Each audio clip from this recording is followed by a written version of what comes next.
ഞാൻ വാങ്ങിച്ചെന്ന ഡ്രസ് രാമുണ്ണിക്ക് ഇഷ്ടപ്പെട്ടില്ലേ? എനിക്ക് വേണ്ട. ഈ വേഷത്തിൽ എന്റെ കൂടെ ജോലി ചെയ്യാൻ പറ്റില്ല. എനിക്ക് നിങ്ങളുടെ ജോലി വേണ്ട. ഞാൻ പോകുന്നു. ഓഹോ, യാത്ര ചോദിക്കാൻ വന്നാണല്ലേ? നാട്ടിലേക്കായിരിക്കും. അമ്മുവിനെ കാണാൻ. അതോ ശ്രീദേവി കുഞ്ഞമ്മയോ? അത് നിങ്ങൾ അറിയണ്ട. അറിയാം. നീ ആരാണെന്നും എന്തിനാണ് നാട് വിട്ട് ഓടിപ്പോന്നെന്നും എനിക്കറിയാം. എന്നിട്ടും ഞാൻ നിന്നെ സഹായിക്കാൻ തയ്യാറായി. എനിക്ക് നിങ്ങളുടെ സഹായം ആവശ്യമില്ല. ശരി, രാമുണ്ണിക്ക് ഇഷ്ടമില്ലെങ്കിൽ പൊയ്ക്കോളൂ. പക്ഷേ പോകുന്നതിന് മുമ്പ് എനിക്കൊരു അപേക്ഷയുണ്ട്. ഇതൊന്ന് വായിക്കൂ. എന്താണിത്? പുറപ്പെടുന്നതിന് മുമ്പ് രാമുണ്ണി അറിഞ്ഞിരിക്കേണ്ട കാര്യം.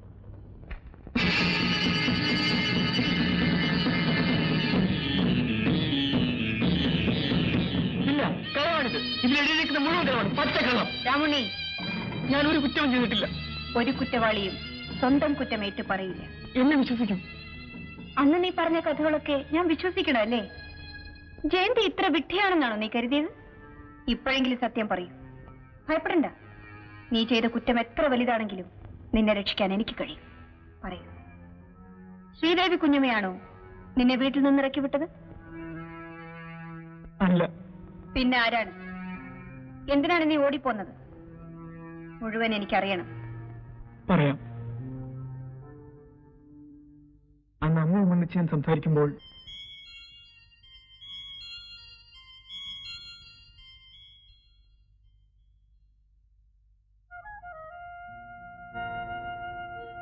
രാമുണ്ണി ഇത്ര കുസൃതിയാണെന്ന് ഞാൻ അറിഞ്ഞില്ല. എന്നാൽ ഇത് കൊള്ളില്ല കേട്ടോ. പ്രായം തികഞ്ഞ പെണ്ണുമായി ഇങ്ങനെ കൂടിക്കഴിഞ്ഞാൽ അത് അപകടമാണ്.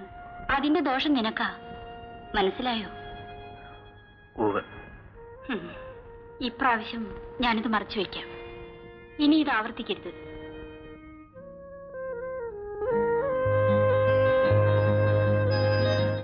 എന്നെ പിടിക്കണ്ട, ഞാൻ നടന്നു പോയിക്കൊള്ളാം. എന്നെ ആരും പിടിക്കണ്ട. വിടാനല്ലേ പറഞ്ഞത്? കണ്ട, ഞാൻ നടന്നു തന്നെ എന്റെ വീട്ടിൽ വിടാൻ.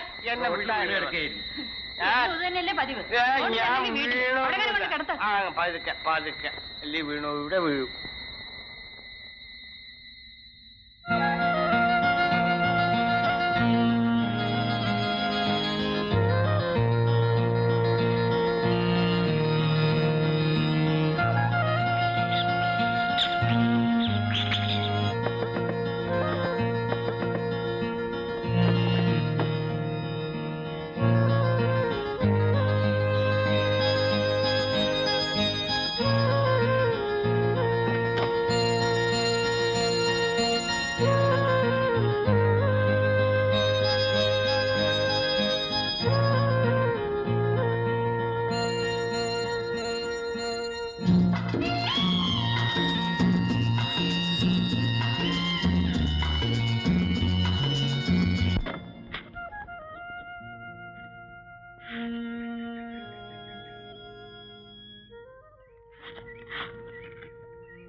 രാമണി, നീ എന്താണ് അവിടെ കയറിയിരിക്കുന്നത്?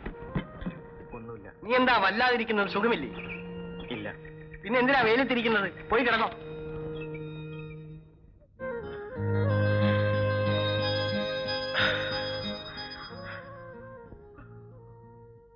വേണ്ട, ഇത് പാപമാണ്.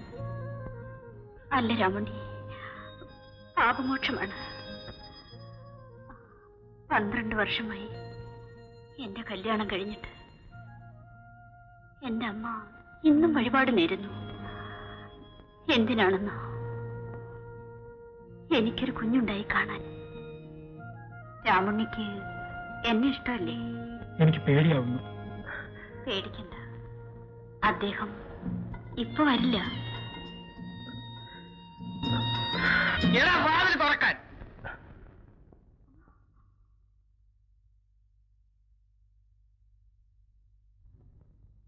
തുറക്കാൻ.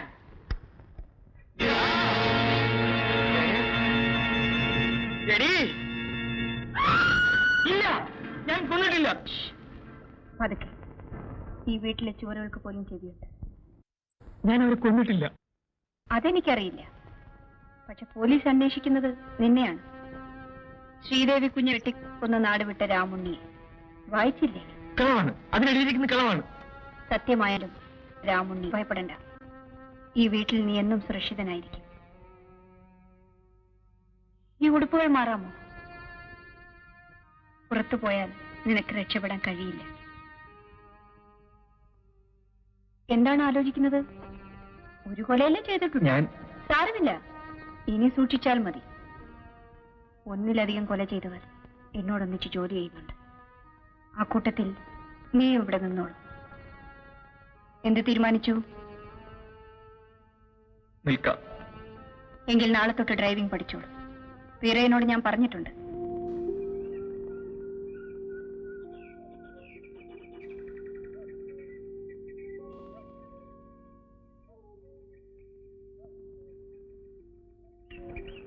നിനക്ക് ഡ്രൈവിംഗ് പഠിക്കണ്ടേ?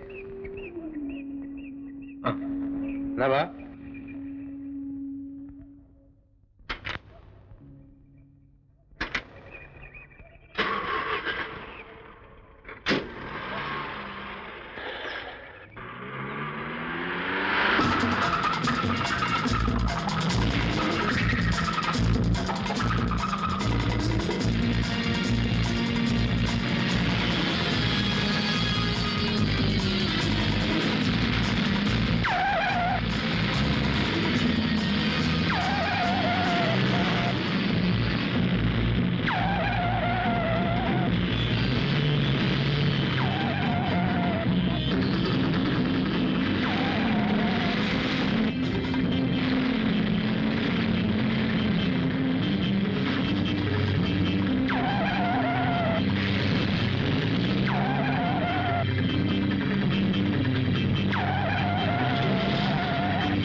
ഇപ്പൊ എന്ത് പറയുന്നു?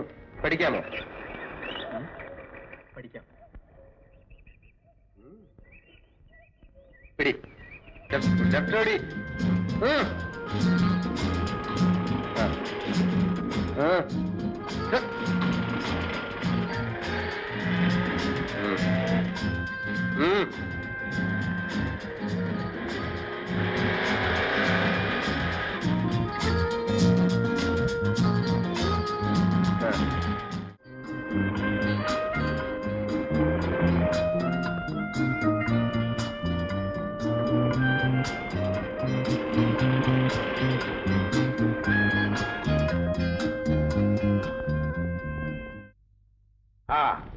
പുതിയ ശിഷ്യൻ എങ്ങനെയുണ്ട്? കാർ ഓടിക്കാനൊക്കെ പഠിച്ചോ? ഞാൻ ഉദ്ദേശിച്ചാലും കൂടുതൽ വേഗം പഠിച്ചു. ഓ, അപ്പൊ ഒരാൾ പിടിക്കനാണല്ലേ. വിനയൻ, നീ ഒരു വിഡ്ഢിയാകരുത്. ആയതുകൊണ്ടാണല്ലോ നിങ്ങൾ പറഞ്ഞ ജോലിയെല്ലാം ഞാൻ ചെയ്തത്. കൂട്ടത്തിൽ അവനെ ഡ്രൈവിംഗ് പഠിപ്പിച്ചതോട് പറയൂ. അതിന്റെ ഫലം എന്താണെന്ന് നിനക്കറിയാമോ? നാളെ അവൾ നിന്നെ ആ വീട്ടിൽ നിന്ന് പുറത്താക്കും. നിനക്ക് ഇതിന്റെ ജോലി നഷ്ടപ്പെടും. ജോലി മുമ്പ് പറഞ്ഞല്ല, ഓർമ്മയുണ്ടല്ലോ. എസ്റ്റേറ്റിൽ സൂപ്പറുണ്ടാക്കാം, കമ്പനിയിൽ ഷെയർ തരാം, അതുപോലെ എന്തെല്ലാം. എന്നിട്ടിപ്പോ എനിക്കൊരു ഡ്രൈവറുടെ ജോലി നഷ്ടപ്പെടുന്നതിൽ നിങ്ങൾക്ക് സങ്കടമുണ്ടല്ലേ? വീരയൻ, ഞാനൊന്നും മറന്നിട്ടില്ല. എന്നാൽ ജോലി തീരുന്നതിന് മുമ്പ് കൂലി ചോദിക്കരുത്. ആ ശാന്തി ഇപ്പോഴും ജീവിച്ചിരിക്കുന്നു. ഒരു നിമിഷം കൊണ്ട് തീർക്കാനുള്ള കാര്യമേ ഉണ്ടായിരുന്നുള്ളൂ. ജയന്തിയാണ് എല്ലാം തെറ്റിച്ചത്. അവരുടെ പ്ലാനുകൾ എന്താണെന്ന് ആർക്കറിയാം? അത് ശ്രദ്ധിക്കാൻ നീ എവിടെ വേണം. ഇല്ലെങ്കിൽ നാം ഉദ്ദേശിച്ച കാര്യങ്ങളൊന്നും നടക്കില്ല. വീരയ്യന് മനസ്സിലായോ? എന്തായാലും നീ ആ ജോലി നഷ്ടപ്പെടുത്തരുത്. പൊയ്ക്കോളൂ.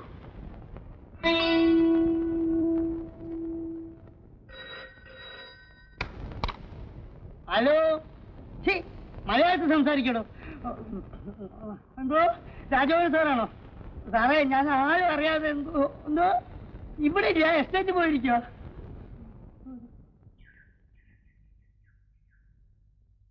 തിരിച്ചു പോകുമ്പോ നീ ഓടിച്ചാ മതിയെന്ന് ജയന്തിയമ്മ പറഞ്ഞു.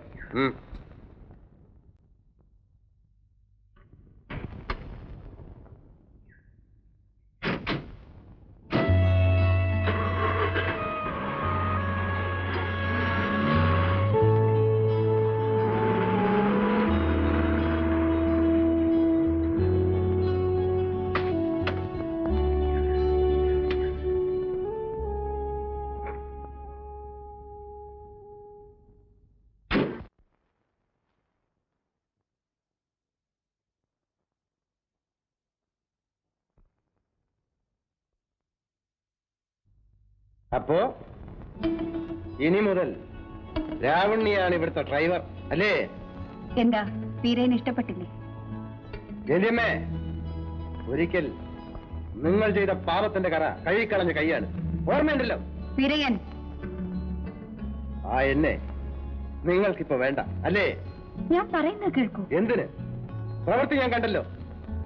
എല്ലാം നേടിയെന്ന് അഹങ്കരിക്കുന്ന നിങ്ങളുടെ വാക്ക് ഇനി എനിക്ക് കേൾക്കണ്ട.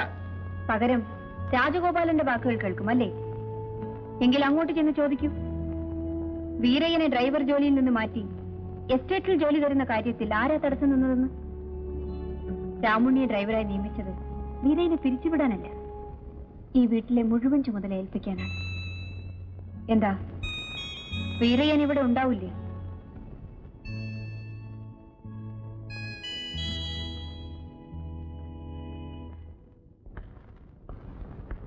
ഇനി അത് ചേട്ടൻ വെച്ചോളൂ. നീ എന്നോട് കൽപ്പിക്കുന്നു.